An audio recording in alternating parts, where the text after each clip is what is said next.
നിങ്ങളുടെ ഹോസ്റ്റലിൽ ഇതേപോലത്തെ ഹോസ്റ്റൽ മേറ്റ്സ് ഉണ്ടോ? എന്താ സംഭവം എന്ന് വെച്ചാൽ ഞാൻ ഒരാൾക്ക് ഉപകാരം ചെയ്യാൻ നോക്കി. അതെനിക്ക് എന്റെ റൂമിന്റെ ഫ്രണ്ടിൽ വന്നിരുന്ന് എന്നെ ചീത്ത ഒഴിച്ച് ബാക്കിയെല്ലാം പറഞ്ഞിട്ട് പോയി. ചീത്ത വിളിച്ചില്ല, ഭാഗ്യം. എന്റെ നേരെ ഭയങ്കരമായിട്ട് ചൂടായി പോയി. എന്തിനാണ് ചെയ്തതെന്ന് വെച്ചാൽ, ഇവിടെ നമുക്ക് ഇങ്ങനെ പാർസലൊക്കെ കൊടുക്കും, അതായത് ഫ്രീ ആയിട്ട് കൊടുക്കുന്നില്ല. ആമസോണിൽ നിന്ന് ഫ്ലിപ്കാർട്ടിൽ നിന്നൊക്കെ നമ്മൾ സാധനം വാങ്ങത്തില്ലയോ, ആ സാധനം ക്യാഷ് ഓൺ ഡെലിവറി ചെയ്യുന്ന ആരാന്നോ അല്ലെങ്കിൽ ആരാന്നോ അന്നേരം വാങ്ങാൻ പോകുന്നത് അവരല്ല സാധനം കൊടുത്തു വിടും. അപ്പം അവരുടെ ചോയ്സ് ആയിട്ട് അത് വാങ്ങണോ വാങ്ങണ്ട എന്നുള്ളത്.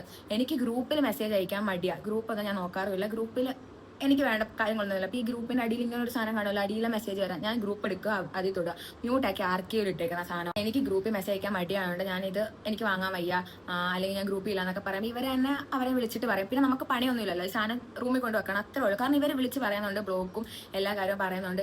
ഇനിയിപ്പം ആ സമയത്ത് വിളിക്കുമ്പോൾ എടുത്തിട്ടില്ലാന്നുണ്ടെങ്കിൽ ഇവർക്ക് തിരിച്ച് വിളിക്കാം. നമ്മുടെ ഫോണിൽ മെസ്സേജ് ഒക്കെ വരും. ഇന്നാളെ നമ്മളെ വിളിക്കാൻ ട്രൈ ചെയ്തു, നമുക്ക് കിട്ടിയില്ല. അവർ തിരിച്ച് വിളിച്ച് എന്റെ ഡീറ്റെയിൽസ് ചോദിച്ചാൽ മതി, കിട്ടും. ഞാൻ ഇവിടെ ഇങ്ങോട്ട് പോകുന്നില്ല, എനിക്ക് ആരുടെ പാർസലും വേണം, എനിക്ക് അതിന്റെ ആവശ്യമില്ല. അവരിത് വിളിച്ച് പറഞ്ഞിട്ട് ഇവരൊക്കെ എന്തിനാ ഞാൻ ഇത് ഗ്രൂപ്പിലിരുന്ന് ആഗ്രഹിച്ചിരിക്കുന്നതെന്ന് എനിക്കറിയത്തില്ല.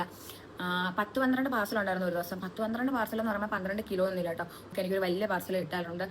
അതിന്റെ മേളിൽ ഇങ്ങനെ കുഞ്ഞു കുഞ്ഞു സാധനങ്ങൾ വെക്കുമായിരിക്കും. നമുക്കത് കൊണ്ടുവരാൻ പറ്റുന്നതേ ഉള്ളൂ കേട്ടോ. 2 കാര്യം കൂടെ വെച്ച് കൊണ്ടുവരാൻ പറ്റുന്നതേ ഉള്ളൂ. വേറെ പണിയല്ല, ഇവിടെ കൊണ്ട് വെച്ചാൽ മതി. ആൾക്കാർ വരുമ്പോൾ റൂം തുറന്നു കൊടുക്കാം. പക്ഷെ ഇപ്പൊ എനിക്ക് സ്ഥിരമായിട്ട് ഇങ്ങനെ വരാറുള്ളതുകൊണ്ട് ചില ആൾക്കാർ രാത്രി 12 മണിക്കൊക്കെയാണ് വരുന്നത്. എന്ത് പറയാനാ, റൂമിൽ വരുന്ന സമയത്ത് ഞാൻ കാണത്തൊന്നുമില്ല. കാരണം എനിക്ക് ഇവിടെ പാർസൽ ഉണ്ടെന്ന് പറഞ്ഞാൽ അതും കെട്ടിപ്പിടിച്ചിരിക്കാൻ പറ്റില്ലല്ലോ. ഇതിനെല്ലാം സിമ്പിൾ ആയിട്ടൊരു വഴിയുണ്ട്. നമുക്ക് രാവിലെ മെസ്സേജ് വരും, പാർസലൊക്കെ വരുന്ന ദിവസം മെസ്സേജ് വരും, ഇന്ന് ഡെലിവറി കാണും, അല്ലെങ്കിൽ അത് ട്രാക്ക് ചെയ്ത് അറിയാൻ പറ്റും. ഇപ്പൊ അങ്ങനെയൊക്കെ പറ്റുമല്ലോ. അപ്പൊ എന്താ ചെയ്യാ, നമ്മുടെ ഒരു ഫ്രണ്ട്സിനെ ഏർപ്പാടാക്കിയേക്കാം. എല്ലാവർക്കും ഫ്രണ്ട്സ് ഉണ്ട്. എന്റെ റൂമിൽ വന്ന് ഷൗട്ട് ചെയ്ത ആൾക്ക് നല്ല രീതിക്ക് ഫ്രണ്ട്സ് ഉണ്ട്.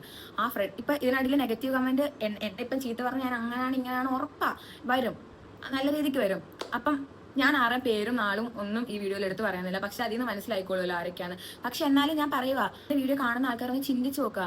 നമുക്കിപ്പോൾ അങ്ങനത്തെയൊക്കെ ഓപ്ഷൻ ഉണ്ട്. ഫ്രണ്ട്സിനെ, ഈ പറഞ്ഞ ഫ്രണ്ട്സിനെ ഒന്ന് ഏൽപ്പിച്ചാൽ മതി, ഇന്ന് എൻ്റെ സാധനം വരും, നീ ഒന്ന് വാങ്ങി വെക്കണേ. ഞാൻ അങ്ങനെ ചെയ്യുന്നത്, ഞാൻ അങ്ങനെ ചെയ്യുന്നതുകൊണ്ട് എനിക്കത് പറയാനുള്ളൊരു ഇതുണ്ട്. ഞാൻ അങ്ങനെ ചെയ്യുമല്ലോ. പക്ഷെ ഇതൊന്നും അവർക്ക് പറ്റത്തില്ല.